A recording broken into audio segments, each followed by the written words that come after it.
নতুন bill pass করেছে Switzerland. এর ফলে দেশটিতে মুখ ঢেকে রাখলেই জরিমানার মুখোমুখি হতে হবে নারীদের। বৃহস্পতিবার ৭ নভেম্বর বার্তা সংস্থা রয়টার্সের এক প্রতিবেদনে এ তথ্য জানানো হয়েছে।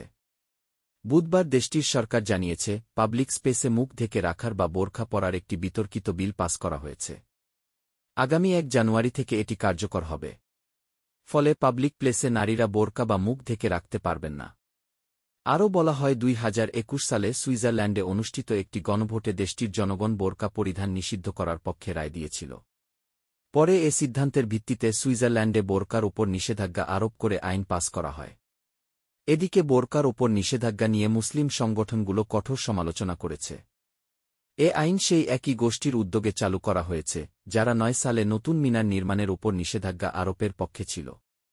সুইজারল্যান্ডের ফেডারেল কাউন্সিল এক বিবৃতিতে জানিয়েছে, আগামী ১ জানুয়ারি থেকে বোরকা নিষেধাজ্ঞা কার্যকর হবে এবং যারা এই আইনটি অমান্য করবে, তাদের ১,০০০ সুইস ফ্রাঙ্ক অর্থাৎ $১,১৪৪ জরিমানা করা হবে, যা বাংলাদেশি মুদ্রায় প্রায় ১,৩৬,০০০ টাকার সমান। প্রত্যেকটি শিরোনামের বিস্তারিত জানতে কমেন্ট বক্সে বা ডেসক্রিপশন এ লিঙ্ক দেওয়া আছে। এবার বিস্তারিত।